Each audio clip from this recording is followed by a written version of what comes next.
एउटा student लन्डनमा room share गरेर बस्दा चाहिँ उसको लिभिङ कस्ट हुन जान्छ। जब अपर्च्युनिटी के छ हैन, लन्डनमा के छ र लन्डन बाहिर के छ। युनिभर्सिटी चाहिँ लन्डनमा मात्र राम्रो छ, आउटसाइडमा राम्रै युनिभर्सिटी छैन। लन्डनमा मात्र महँगो युनिभर्सिटी छ, आउटसाइडमा महँगो युनिभर्सिटी नै छैन।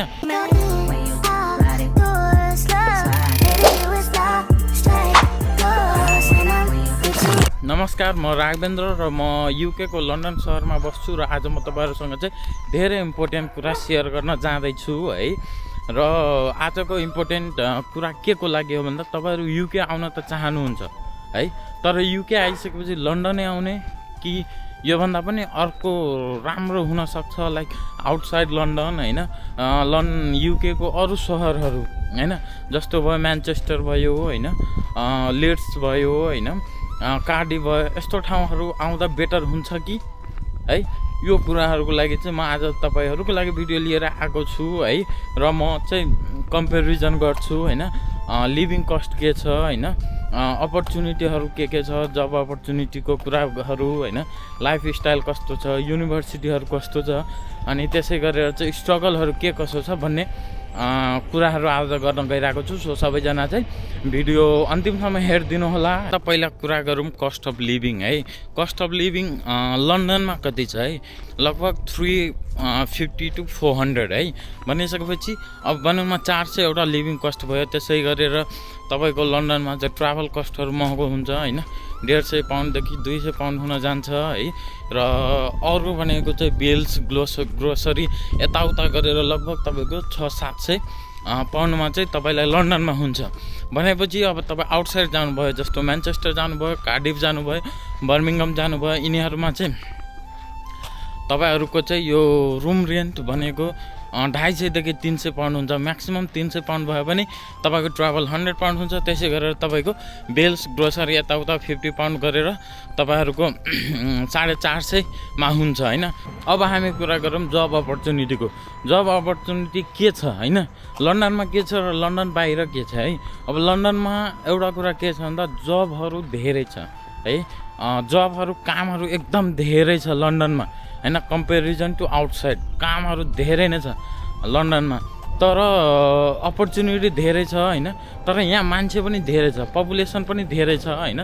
त्यही भएर चाहिँ तर आउटसाइडमा के छ, आउटसाइडमा चाहिँ काम कम भए पनि मान्छे कम छ, पपुलेसन कम छ हैन, अपर्च्युनिटी उत्तिकै छ हैन।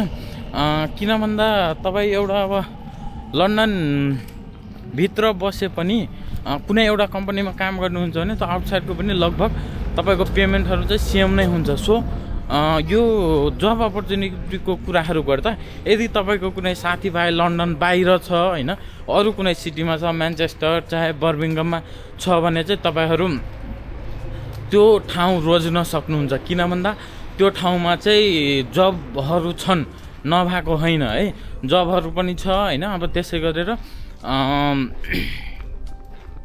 कस्तो आज जाडो भइरहेको छ के, त्यही भएर चाहिँ लास्टै झन् पातलो लगाइरहेको छु।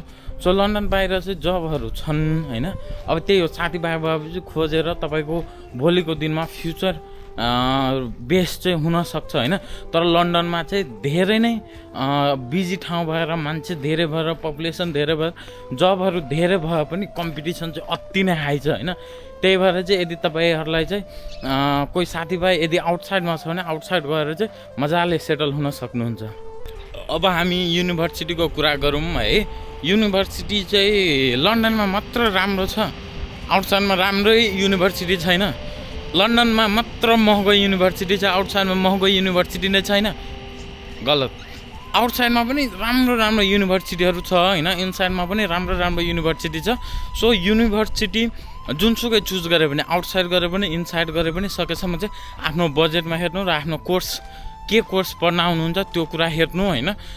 युनिभर्सिटीहरु बाहिर पनि राम्रो युनिभर्सिटीहरु छ हैन, वर्ल्ड रिकग्नाइज गर्ने युनिभर्सिटीहरु सबै छ बाहिर पनि हैन। त्यही भएर चाहिँ म लन्डन गएर पढ्यो भने चाहिँ दामी युनिभर्सिटी हुन्छ, बाहिर राम्रो हुँदैन त्यो कुरा नसोच्नु होला हैन। बाहिर पनि एकदम राम्रो युनिभर्सिटीहरु छन् है। सो युनिभर्सिटीको कुरामा अब तपाईको युनिभर्सिटीको फीहरुको कुरामा चाहिँ अलिकति विचार गरेर चाहिँ गर्नु हैन। तर जता आए पनि जे गरे पनि आउटसाइड आए पनि इनसाइड आए पनि युनिभर्सिटीहरू चाहिँ राम्रै छन्। अब अर्को नम्बरमा छ लाइफस्टाइल है। अब आउटसाइड भएको मान्छेको लाइफस्टाइल कस्तो छ, इनसाइड बसेको मान्छेको लाइफस्टाइल कस्तो छ भन्ने कुरा है। सो यो कुरामा चाहिँ यदि अब लन्डन बनिसकेपछि होइन मलाई लाग्छ यो विश्वको सबभन्दा बिजी सहर हुनसक्छ है। सो लन्डन चाहिँ कस्तो भन्दा तपाईँको सबभन्दा बिजी, अति धेरै मान्छे, ट्रेनमा गयो त्यस्तै भिड, बसमा गयो त्यस्तै भिड होइन। इन कम्पेरिजन अरू सिटीहरूमा चाहिँ यतिको भिड हुँदैन होइन। गाउँघरहरू पनि एकदम शान्त हुन्छ, वातावरण शान्त हुन्छ। सो अब यसमा चोइस तपाईँको होइन, लाइफस्टाइल यहाँको मान्छेहरू भनौँ न यो लन्डनभित्र बसिरहेको मान्छेहरू चाहिँ अलिकति बिजी हुन्छ होइन, ठाउँ बिजी हुन्छ होइन, गाडी ट्रान्सपोर्टेसन बिजी हुन्छ, सबै कुरा चाहिँ यहाँनिर चाहिँ अलिक बिजी हुन्छ in comparison to outside London होइन। सो तपाईँहरूलाई चाहिँ होइन अब शान्त वातावरण बसेर पढ्न मन छ होइन, चाहे अब कुनै पनि कतै पनि तपाईँहरूलाई चाहिँ काम गर्ने मन छ होइन भनिसकेपछि तपाईँहरू शान्त भएर होइन रिल्याक्स भएर काम र तपाईँ शान्त वातावरणमा बस्न चाहनुहुन्छ भने आउटसाइड इज द बेस्ट होइन। यदि शान्ति चाहनुहुन्छ भने आउटसाइड आएर मस्त पढ्नु होला होइन। अब हो हल्ला होइन, अलिकति बिजी म चाहिँ अब नाइट लाइफ स्टाइल ऊ गर्छु, एक्सप्लोर गर्छु, यदि त्यस्तो केही विचार छ भने चाहिँ इनसाइड आउनु होला होइन। यहाँ लास्टै बिजी हुन्छ, रोडहरू बिजी हुन्छ, मान्छे बिजी हुन्छ, सबै कुरा बिजी हुन्छ है। सो यो भयो लाइफस्टाइल। अब अर्को नम्बरमा जाऊँ हामी, स्ट्रगल है। अब लन्डनमा आइसकेपछि स्ट्रगल गर्नु पर्दैन, चाहे आउटसाइडमा स्ट्रगल छैन यो कुरा होइन। सो यो कुरा चाहिँ एकदम इम्पोर्टेन्ट हो है। तपाईँ इनसाइड लन्डन बस्नुहोस् चाहे आउटसाइड लन्डन बस्नुहोस् होइन, तपाईँले चाहिँ दुवै ठाउँमा चाहिँ उत्तिकै स्ट्रगल गर्नुपर्छ, काम गर्नैपर्छ। सुरुमा आइसकेपछि तपाईँहरूले 20 घन्टाको काम खोज्नै पर्ने हुन्छ होइन। भन्ने बित्तिकै कसैले काम पनि दिने होइन नि त होइन। जस्तो राघवेन्द्र भाइ त आइएसयु के ल अब तँलाई काम छ भनेर कसैले पनि दिने होइन, काम खोज्नै पर्ने हुन्छ होइन।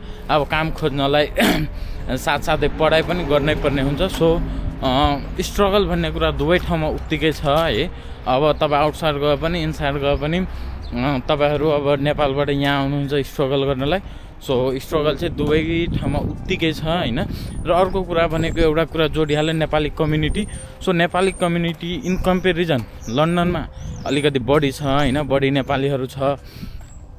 तर नेपाली कम्युनिटीहरू अब बर्मिङहम भयो, लिड्स भयो, म्यान्चेस्टरमा छैन भन्ने कुरा छैन, त्यतातिर पनि धेरै नै छन् नेपाली कम्युनिटीहरू। सो अब मेन कुरा भनेको तपाईँको चोइसको कुरा होइन। अब कोही यदि आफ्नै चिन्जानको कतै छ भने त्यहाँ आउँदा चाहिँ अलिकति बेटर हुन्छ। अब मेन कुरा गरौँ यो भिडियोको चाहिँ उद्देश्य होइन। यदि तपाईँ होइन फाइनेन्सियली स्ट्रङ हुनुहुन्छ होइन, ठुल्ठुलो सहरमा चाहिँ घुम्न मन पराउनुहुन्छ, आफ्नो नेटवर्क बिल्ड गर्नुहुन्छ भने इनसाइड लन्डन आउँदा राम्रो चोइस हुनसक्छ। अब त्यसै गरेर होइन अब तपाईँ कम खर्चमा आउन चाहनुहुन्छ, स्ट्रेस कम चाहनुहुन्छ र फोकस बढी गर्न चाहनुहुन्छ भने चाहिँ आउटसाइड लन्डन आउनु होला। अब कामको कुराको लागि मैले भनिहालेँ, तपाईँको जता अलिकति कनेक्सन राम्रो छ त्यता आउँदा बेटर।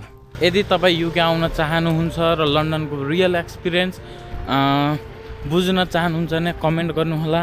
र यो भिडियो कस्तो लाग्यो होइन, राम्रो लागेको छ भने लाइक, कमेन्ट, सेयर, सब्सक्राइब सबै गरिदिनु होला।